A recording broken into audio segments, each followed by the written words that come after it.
Boa noite, eu me chamo Andréia, e este relato foi presenciado por mim e ocorreu em um município chamado Morro do Pilar, que fica no interior de Minas Gerais. Era final de semana e a minha mãe e eu havíamos ido para uma chácara de uma tia, que fica nesse município. O lugar é bem pequeno e a população não passa de 3.000 habitantes. Bem, era um final de tarde de domingo e eu estava ali naquela chácara, sem nada para fazer. O meu pai estava viajando a trabalho, então ele não pôde nos acompanhar nessa viagem. A minha mãe havia acabado de sair com a minha tia para a casa de um amigo na cidade. Então, eu fiquei sozinha em casa, na sala, assistindo TV. As horas foram passando e quando me dei conta, já eram quase 8 da noite. E nada da minha mãe e da minha tia chegarem. As cortinas da janela de vidro estavam fechadas, mas ainda assim dava para notar qualquer movimentação do lado de fora. A chácara que essa tia mora não é tão grande, mas a entrada é de um tamanho bem razoável. Tem um lindo gramado, alguns coqueiros e os animais transitam livres, como cachorro, galinha, peru, pato, etc. A chácara fica em um loteamento onde tem várias chácaras, e como o condomínio é aberto, tem uma ruazinha de pedra que passa na frente de cada propriedade. É um lugar muito belo, mas enfim. Em um certo momento, eu ouvi o som do portão de grade, que fica a uns 80 metros da casa, se balançar e fazer aquele barulho de ferro se balançando.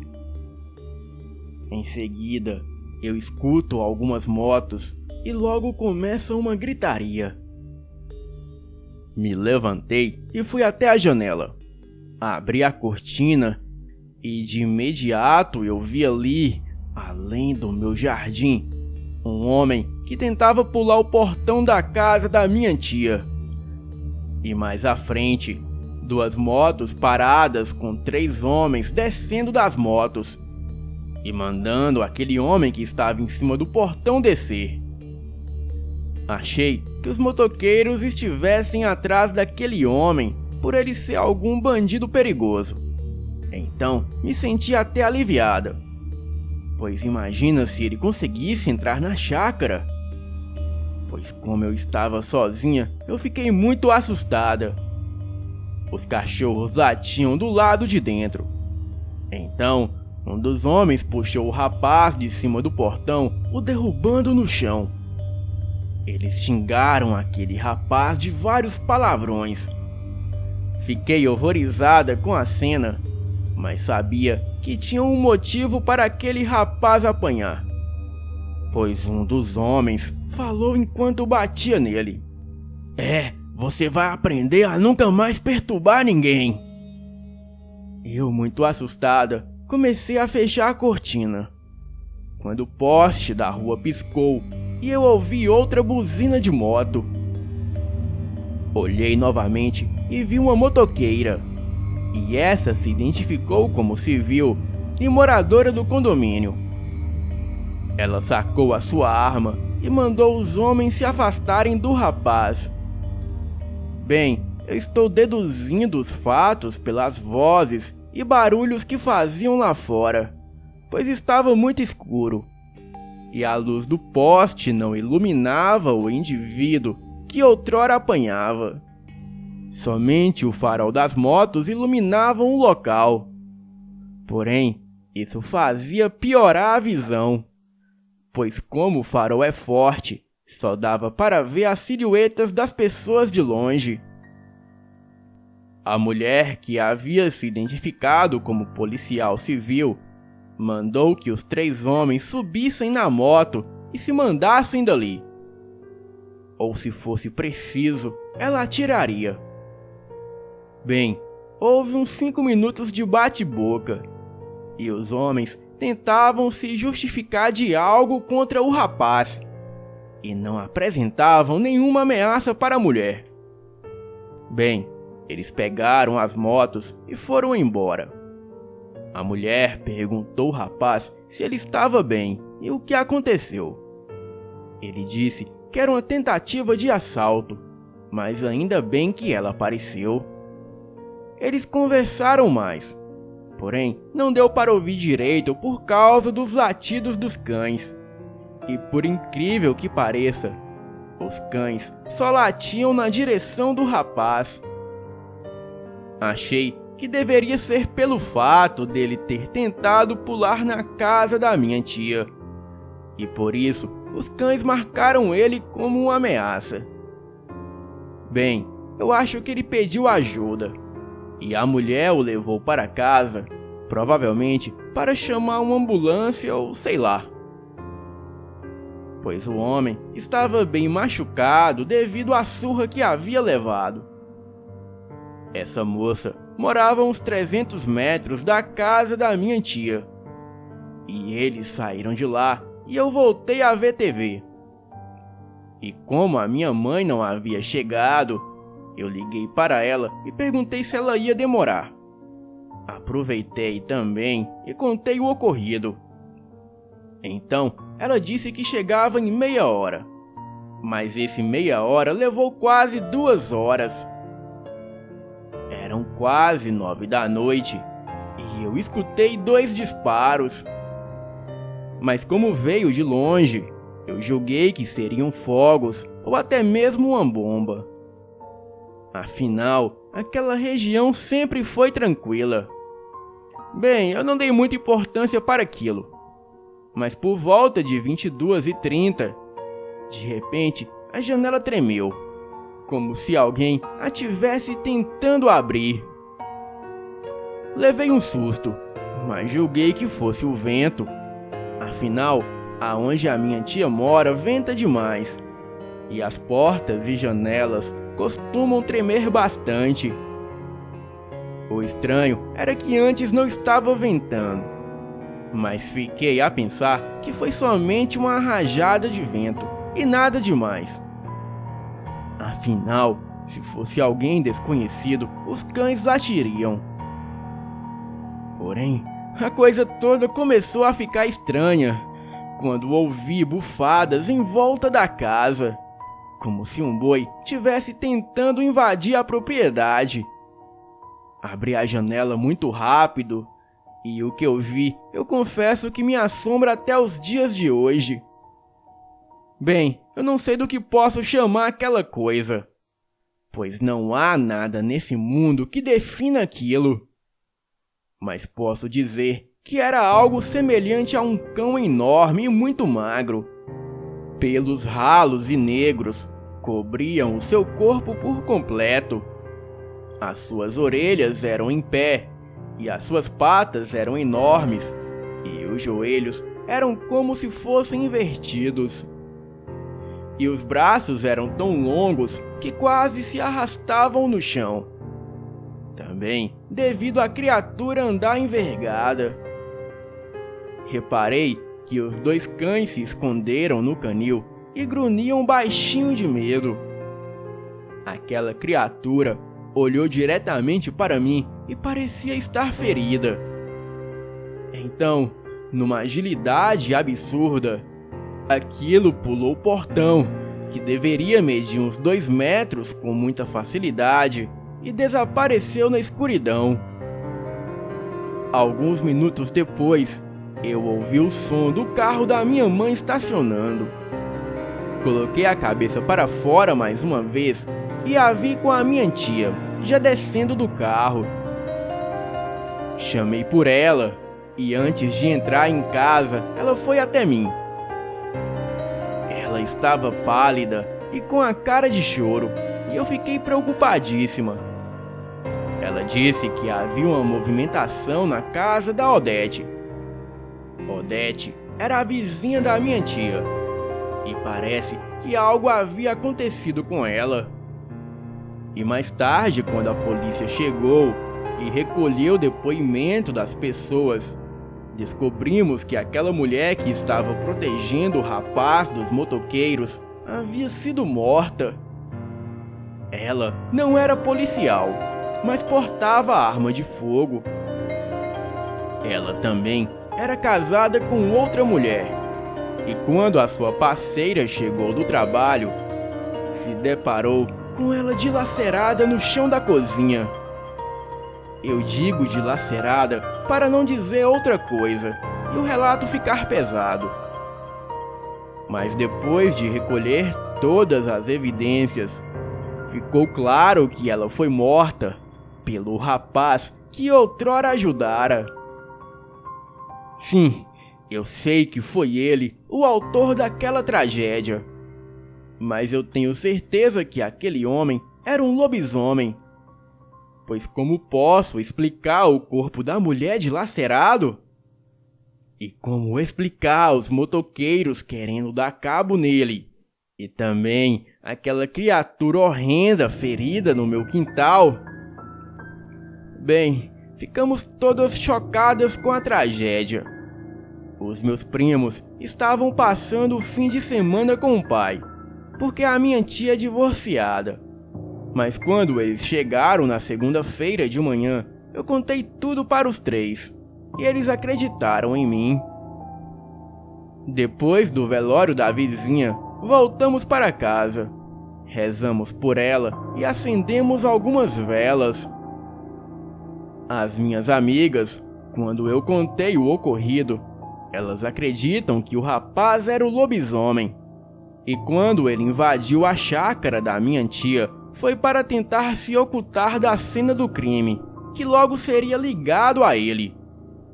Agora, eu sei que aqueles 3 motoqueiros tinham razão, pois eles queriam dar cabo no lobisomem para que o mesmo não fizesse mais vítimas. Mas infelizmente, aquela mulher interferiu, e isso custou a sua vida. Boa noite.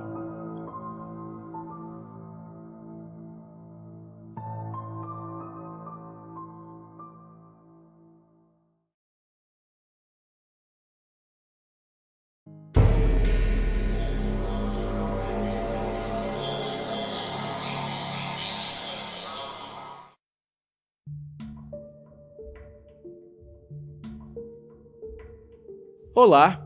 Gostaria de relatar um acontecimento muito importante que ocorreu nos anos 80. Na época que a minha mãe, atualmente já falecida, estava muito enferma na cama. Naquela época, eu acabara de tirá-la do hospital e resolvi tratá-la em casa.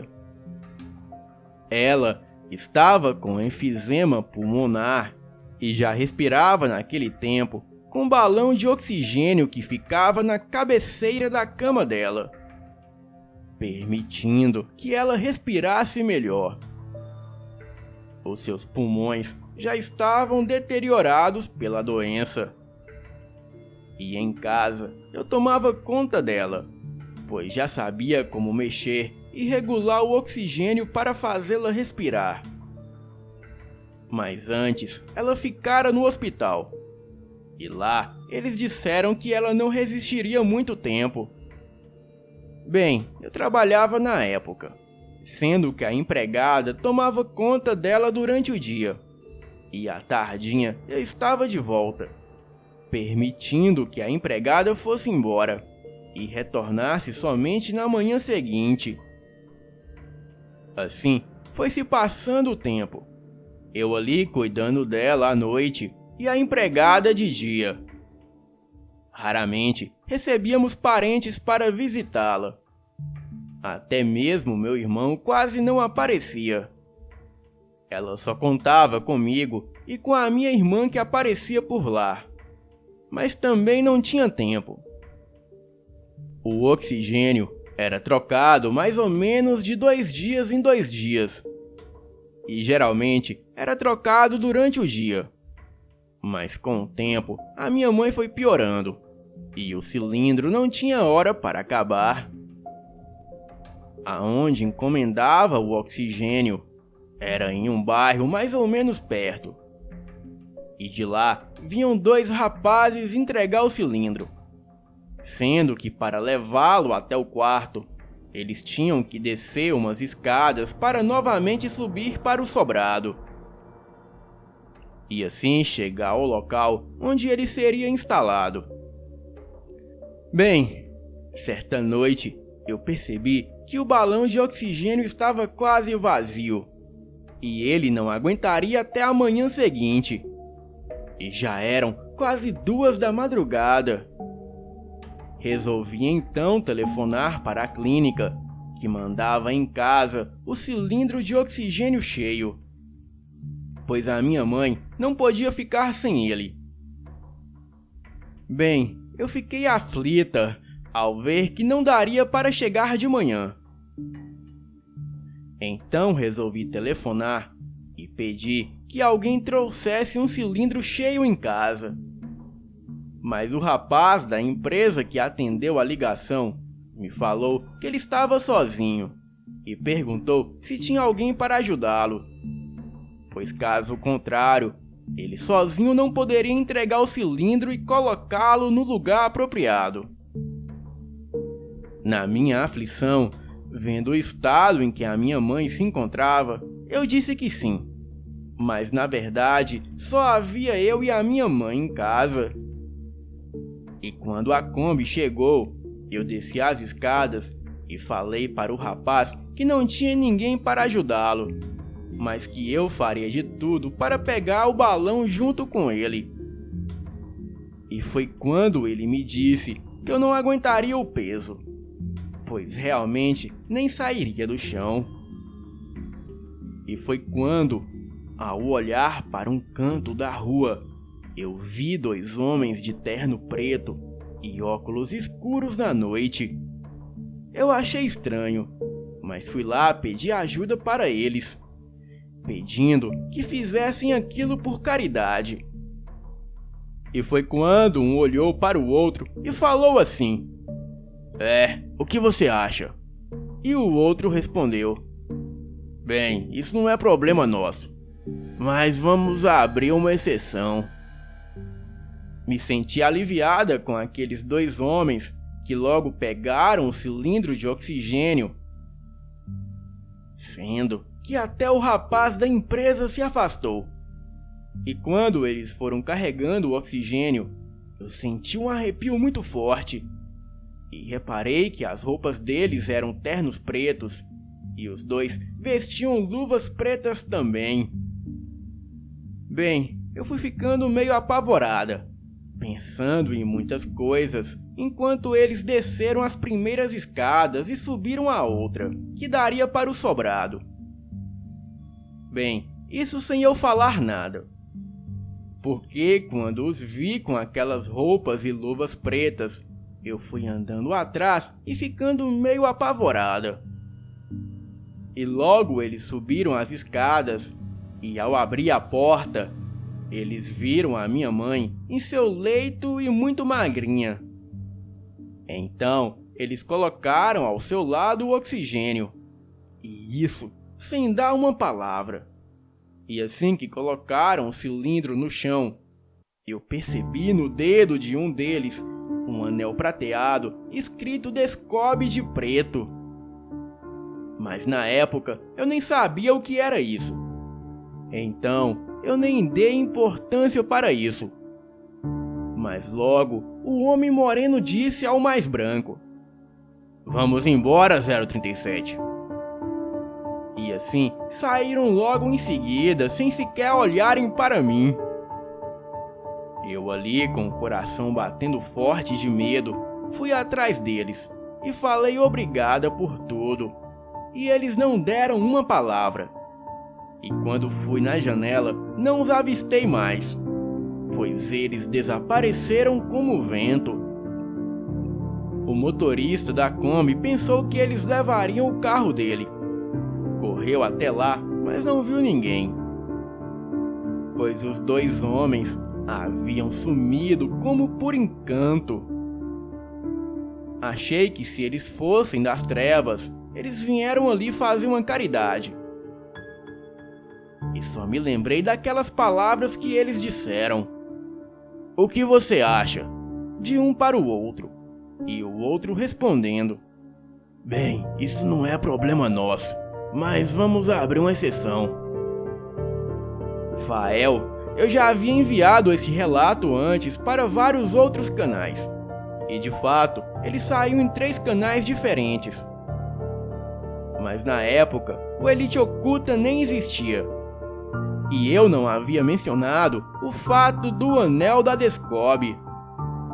O nome do Agente 037 e outras similaridades da dupla com os agentes da Descob. Porque na época, eu nem fazia ideia o que era isso. Então, eu associei os homens com os homens de preto. Mas depois que o meu filho, que trabalha na Polícia Federal, combatendo cybercriminosos que operam na Deep Web e na Dark Web, logo depois que ele ouviu todo o meu relato sobre os homens de preto e sobre o seu canal que fala dessa organização, ele disse que esse nome Descob era familiar. Então, ele fez uma pesquisa profunda na Deep Web e descobriu que até o início dos anos 90, a organização se chamava Descob. Mas depois, eles abandonaram esse nome quando alguns ex-agentes passaram a divulgar informações confidenciais dessa organização. E hoje, eles agem sobre outro nome. Mas é desconhecido a todos que não pertencem à organização. Eles são mais discretos e não andam com anéis com o nome da organização. Mas um detalhe que eles nunca abandonaram são as roupas sociais negras. Seja dia ou noite, frio ou calor. Pois eles sempre estarão de preto. E por isso são conhecidos apenas como homens de preto. E essa organização não investigam só lobisomens, mas qualquer outra criatura híbrida ou extraterrestre.